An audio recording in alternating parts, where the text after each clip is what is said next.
It's Halloween season, and for this year's spooky festivities, watch as I perform necromancy to resurrect a long-dead horse so I can kick it some more.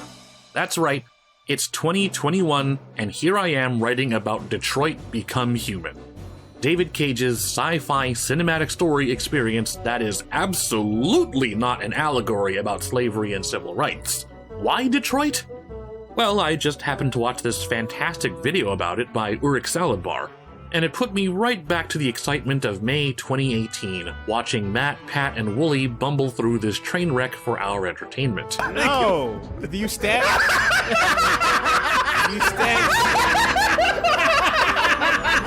It's so bad! It's so much worse than I thought! For those not in the know, David Cage is the director and lead writer at Quantic Dream, whose goal is to prove once and for all that video games can be mature, emotional experiences. Because as we know, emotions in video games did not exist until David Cage invented them. Unfortunately for David Cage, he is a total hack as a writer and director, and we even make this joke so many times in our Discord that we have an emote for him. But somehow, his games still move millions upon millions of copies, so if David gets to laugh it off all the way to the bank, or cry out of the courtroom, then I'm allowed to kick these dusty horse bones one more time. However, I'm not going to put myself through the rigorous crucible of dissecting this entire game. Instead, I'm just going to focus on who I regard as the worst character in Detroit. Which itself is a trying task because every character in this game is awful, except Connor and Hank. Immediately you'd maybe think the worst character is Alice, whose surprise twist basically invalidates the driving motion for Kara's entire story. And normally I'd think so too, but then I remember Kamsky, whose motivation is not only completely ambiguous, but will retroactively change based on the ending you get. But after thinking about every single character in Detroit and making myself angry for about a whole 10 minutes, I always conclude that the actual worst character in the game is the title screen Chloe. Let's start at the top. Who is Title Chloe? Generally speaking, Title Chloe is your main menu, but she serves a bigger purpose than that. She is a framing device for the entire story, sometimes prompting the player to answer questions, sometimes relaying trivia about American civil rights history, because this game does not have a political message, and sometimes just engaging in pleasantries with the player, as though she were trying to get to know you. More importantly, however, Chloe will react to events that occur in the game and slowly change her disposition over time, from a friendly service bot into a fully emotional individual. And after you beat the game the first time and return to the main menu, Chloe will have a moment of self-actualization and ask you if you wish to let her go free. If you do, Chloe thanks you from the bottom of her heart and leaves to presumably live her own free life, leaving your main menu Chloe-less for the remainder of your time with Detroit, her absence serving as a perpetual reminder of the decision you've made. On paper, this is probably one of Detroit's only good ideas aside from the entirety of Connor and Hank. The transition that Title Chloe makes throughout the course of the game serves as a thematic reinforcement that the choices you've been making are starting to have tangible consequences, with Title Chloe at one point even begging the player not to start the game, honestly her only good piece of advice. But this in itself presents some glaring problems, and the first is Title Chloe's role as your main menu.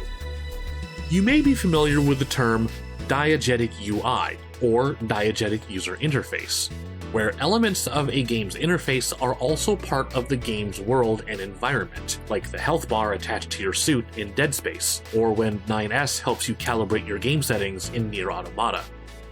In this way, Title Chloe serves as your diegetic main menu, putting the player in the position of a person who lives in the world of Detroit who owns this Chloe android. But if Title Chloe is the player's android, then who is the player? What is this menu? And furthermore, what even is the game? This is not just a story. Then what is it, Chloe? I might just sound like I'm being pedantic about a menu gimmick, but this gimmick is tied to the greater narrative of the story. Title Chloe will respond to choices the player has made and specify that they were a result of the player's actions. But what are these actions? More than any of Quantic Dream's other games, Detroit makes it clear that the game's UI is diegetic. Every prompt that appears in-game is a representation of each android's internal processes, especially the deviant transition scenes, where players must actively fight against an on-screen prompt. So if the menu is diegetic and places the responsibility of choice on the player, and the game UI is diegetic between all three characters, what is actually happening when the player makes choices? Why is the player directed to pit Kara or Marcus against Connor if the player is directly responsible for all of them? Is the player some kind of AI hive mind that controls the actions of Marcus, Kara, and Connor? Is the player Kamsky? The player is not Kamsky. Even if we ignore this gigantic hole in Detroit's meta-narrative, Title Chloe still has more failures to her name. Her second purpose, to reflect the ongoing events of the game through her shifting attitude, doesn't particularly hold any water either. We never actually see Title Chloe make any remarks about the characters in the story. You'd think Title Chloe might have some remarks about the characters at other points in time, like, "Oh boy, I really hope Kara and Alice make it out okay," or "Is it just me, or is Connor starting to act different?" But she only ever speaks up when they die, and she otherwise has made no effort to become attached to these characters. In fact, the purpose of Title Chloe's dialogue in these parts is perhaps more transparent. It's not about how she feels, it's about how the player feels. Or in particular, about signposting how the player should feel about the consequences of these choices. I'm sad Luther died. I really liked him. He was someone special. Now Kara and Alice will have to continue without him. What's worse is that while Title Chloe will get judgmental of the player and their actions, she won't get judgmental about any of the characters if they've taken the gun path. You could be playing a game where Marcus kills every human he meets, and Title Chloe will still get all teary-eyed about how Marcus was the big savior. Marcus was our only hope.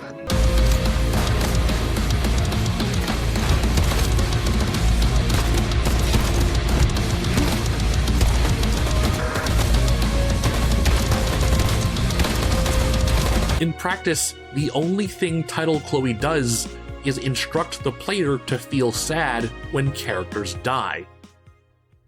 And then there's Title Chloe's third purpose, asking the player to release her after the credits, finishing her character arc and putting a nice bookend on the themes of the game.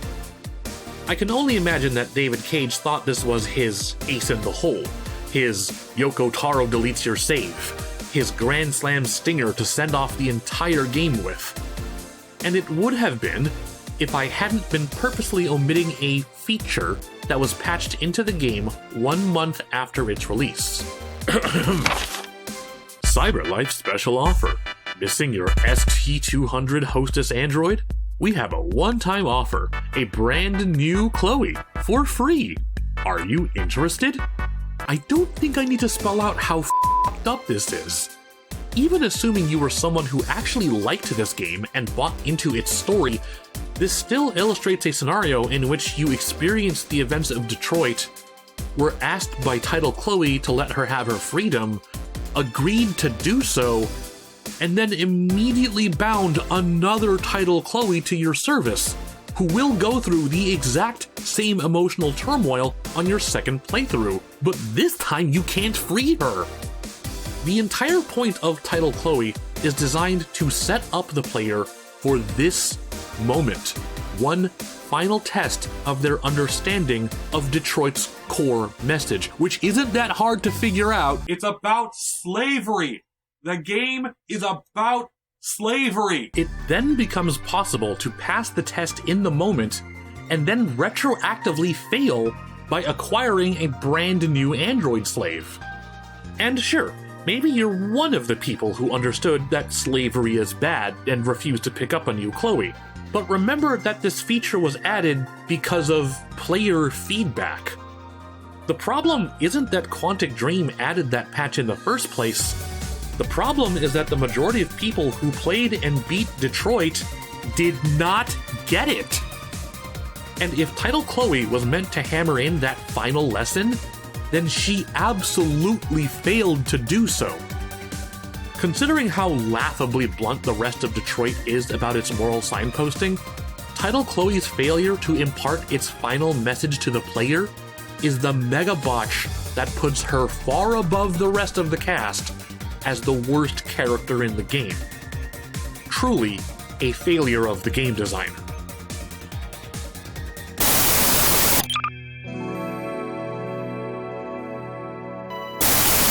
Change the world. My final message.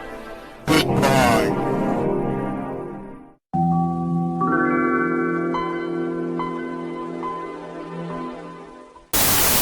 That's all for today's A.B.I.torial. I've said before that I typically don't like making videos about games that I hate, and even though I hate David Cage, I don't think I hate Detroit. If anything, I love tearing it apart. If you haven't yet, go check out Urich Saladbar's channel for more video essays. He has a really great production value and an editing style that's both stylish and easy on the eyes. In the meantime, be sure to give this video a like and leave a comment below on your thoughts about Detroit Become Human. Don't forget to subscribe and hit the notification bell for more content from SugarPunch. We have a Patreon that offers early access to all of our future videos, so be sure to check it out if you'd like to support the channel.